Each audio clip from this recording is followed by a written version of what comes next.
Hello दोस्तों, mystery icon channel में आपका स्वागत है। तो आज मैं आपको बताने जा रही हूँ नीलबंती किताब का एक अनसुलझा रहस्य। इस किताब का यह मान्यता है कि इसे एक यक्षिनी ने अपने हाथों से लिखा है और किसी कारणवश उस यक्षिनी ने उस किताब को श्राप दिया था कि जो भी इस किताब को बुरी नीयत से पढ़ेगा उसकी मृत्यु होनी निश्चित है, और जिसने आधा पढ़कर छोड़ा वह अपनी मानसिक संतुलन खो बैठेगा। हम आज जिस रहस्यमयी किताब के बारे में बताने जा रहे हैं उसका नाम है नीलबंती किताब। यह एक ऐसा रहस्यमयी किताब था जिसके अध्ययन से हम पशु पक्षियों से बात कर सकते थे या किसी खजाने का पता लगा सकते थे। आखिर क्या था इस किताब का रहस्य, चलिए जानते हैं। यह कहानी है 5 वर्ष की लड़की की जो बचपन से ही सभी बच्चों से अलग थी। 5 साल की होने के बावजूद यह बच्ची पशु पक्षियों से बात कर लेती थी और उसे गड़े खजाने के बारे में बताते थे जो किसी भी इंसान के बस की बात नहीं थी। पर वह बच्ची धन संपत्ति के प्रति लालची नहीं थी, उन खजानों की खोज में नहीं जाती थी। उसे बच्ची का नाम था नीलबंती।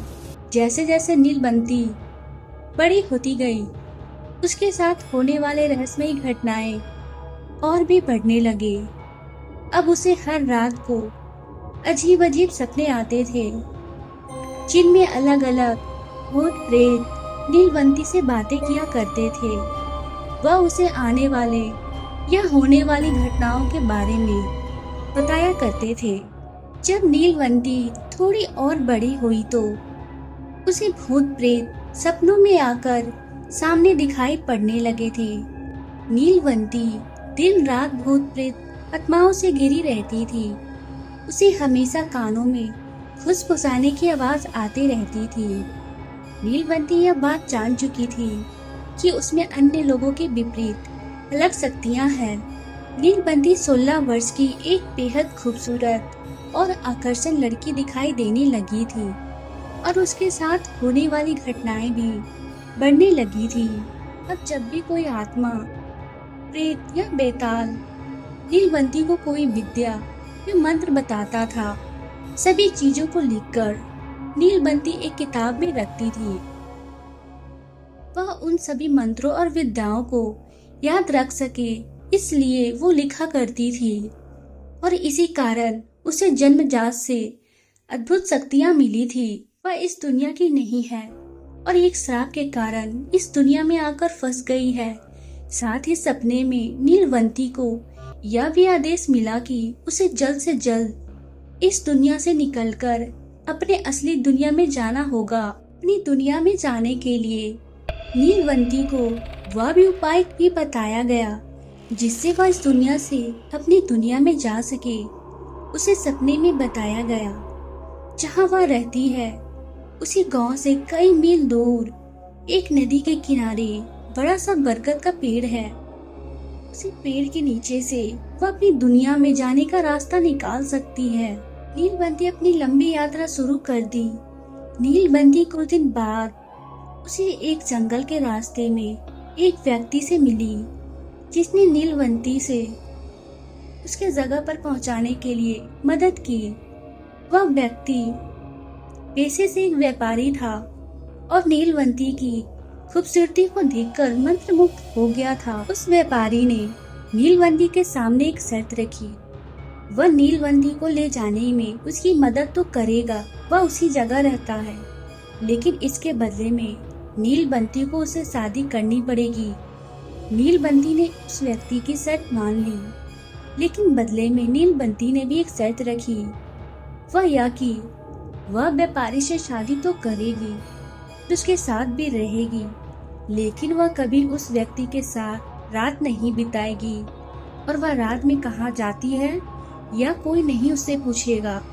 इसके बाद वह व्यापारी नीलबंती को अपने गांव लेकर पहुंचता है। इस जगह से कुछ ही दूर वह बरगद का पेड़ था। इसके बारे में नीलबंती को सपने में बताया गया था। अब नीलबंती उस व्यापारी के साथ उसकी पत्नी बनकर उसके घर में रहने लगी थी, लेकिन वह रोज रात घर से कहाँ चली जाती थी। दरअसल नीलवंती हर रात तंत्र मंत्र करने के लिए बरगद के पेड़ के नीचे जाती थी, जहाँ वह अपने खून और पशु पक्षियों की बलि चढ़ाती थी। एक रात जब नीलवंती उस बरगद के पेड़ के नीचे तंत्र मंत्र कर रही थी, उसी समय उस गांव के कुछ लोगों ने नीलवंती को पशु पक्षियों की बलि देते हुए देखा और उस व्यापारी के पास गए और पूरी घटना की जानकारी दी। अगली रात जब नीलवंती अपने समय के अनुसार रात में तंत्र साधना के लिए निकलती है, तो व्यापारी भी उसके पीछे पीछे जाता है और नीलवंती को तंत्र साधना करते हुए देखता है। अगले दिन शैतान नीलवंती के सामने आता है और उससे कहता है कि नीलावंती, कल जब तुम साधना या तंत्र मंत्र के लिए बरगद के पेड़ के नीचे जाओगी, उसी समय तुम्हें बरगद के पेड़ के बगल में बहने वाली नदी में एक शव तैरता हुआ दिखाई देगा। लाश के गले में एक ताबीज होगा, तुम्हें उसे खोलना है। गले में ताबीज उतारते ही तुम्हें उस नदी में एक आदमी नाव पर सवार मिलेगा। उसको यह ताबीज उस आदमी को देना है। वह उसको दूसरी दुनिया के दरवाजे तक पहुंचने में मदद करेगा। उस शैतान ने नीलावंती से यह भी कहा कि तुम्हें अपनी दुनिया में लौटने का केवल एक ही मौका मिलेगा, तुम्हें दूसरा मौका नहीं मिलेगा। अगले दिन नीलावंती बहुत खुश हुई और रात को बरगद के पेड़ के नीचे गई। वह तंत्र साधना करके अपने खून और पशु पक्षियों की बलि दे रही थी। तभी उसे नदी के किनारे एक शव तैरता हुआ दिखाई दिया। नीलावंती शव के पास जाती है और उसके गले से बंधे ताबीज को हटाने की कोशिश करती है। उसी समय वह व्यापारी भी वहां आ गया, जो अपने असली शैतानी रूप में आया था। वह ताबीज की पहली गांठ खोलने में सक्षम थी और दूसरी गांठ खोलने ही वाली थी कि तभी गांव वाले वहां आ गए और नीलावंती को नरभक्षी समझकर हमला कर दिए। उसके बाद गांव वालों ने जो देखा, सभी की आंखें फटी की फटी रह गई। उसका पति नीलावंती के सामने जाकर खड़ा हो गया और अब वह एक विशालकाय पिशाच में बदल चुका था। वह अपने बड़े बड़े नाखूनों से गांव वालों को एक एक करके जान से मारने लगा था।